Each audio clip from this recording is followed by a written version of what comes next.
Okay, so here we have everybody's favorite, friction and objects touching. Of course, I'm going to start with a free body diagram. I have two objects to draw a free body diagram. I will start with the penguin. So there's a force of gravity on the penguin. There's a normal force on the penguin.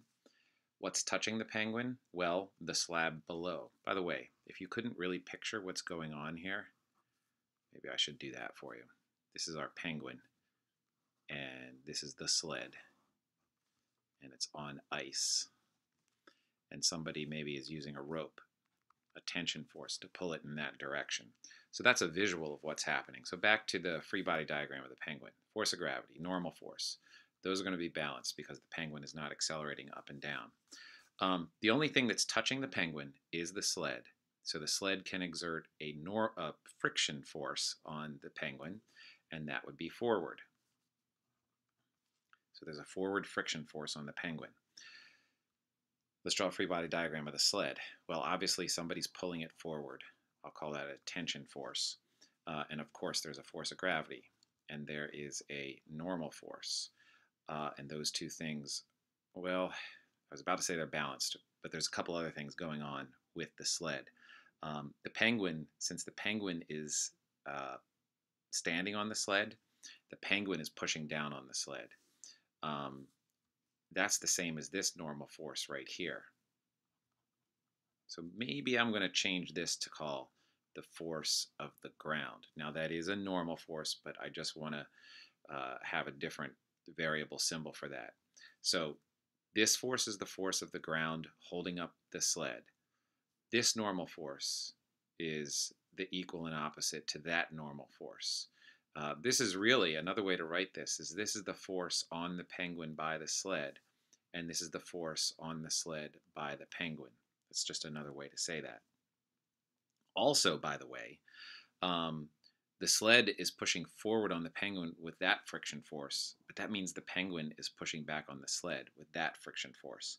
You can see that the sled has a very complicated free body diagram. And to tell you the truth, when I see a complicated free body diagram like that, it makes me hesitate to use this all by itself. I might combine it with the other one, but I don't think I want to use it all by itself. So anyway, let's get back to the question, which is, what is the maximum force the sled can be pulled with so the penguin doesn't slip? So what that really comes down to is, what's the maximum friction force that we can pull on the penguin with? So let's calculate maximum static friction, coefficient of static friction times normal force. Coefficient of static friction here is 0.45. Now the normal force, what's the normal force we're talking about? We're talking about the normal force on the penguin, the normal force that is creating this friction force. So if we're just looking at the penguin, the normal force on the penguin is balancing the force of gravity on the penguin. So that's equal to mg.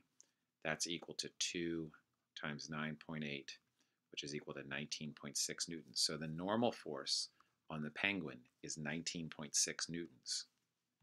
So when we calculate this, 0.45 times 19.6, I get 8.82 newtons. So the maximum force that the penguin can experience due to friction, static friction, is 8.82 newtons. And that's the only sideways force on the penguin, which means we could calculate the maximum acceleration of the penguin. 8.82, only sideways force on the penguin, divided by 2, which is the mass of the penguin, gives us 4.41 meters per second squared. So that is the maximum possible acceleration of the penguin. Now the idea is that the penguin doesn't slip on the sled, which means that the sled has to have the same acceleration. So now let's apply this to the sled. Actually, like I said, the sled has a very complicated free body diagram, but remember, when objects are touching one another, you can combine them together. And that's going to be a lot easier here because they have the same acceleration. So let me combine all of the sideways forces in one single equation. So when I do that, let me use a different color here. Here's one sideways force on the penguin. It's 8.82 newtons. But that is equal and opposite to that sideways force on the sled. they're action-reaction forces. This force here is really the sled acting on the penguin, and this is the penguin acting on the sled. These two cancel each other out because they are internal forces. So I'm not even going to write them in my equation here. The only thing that's left, you look at the sideways forces, the only thing that's left is the tension force. Now, I am combining, adding the forces of both objects, so I have to add both of their masses here. So we have 2 kilograms plus 5 kilograms. And of course, this acceleration here we figured out is 4.41.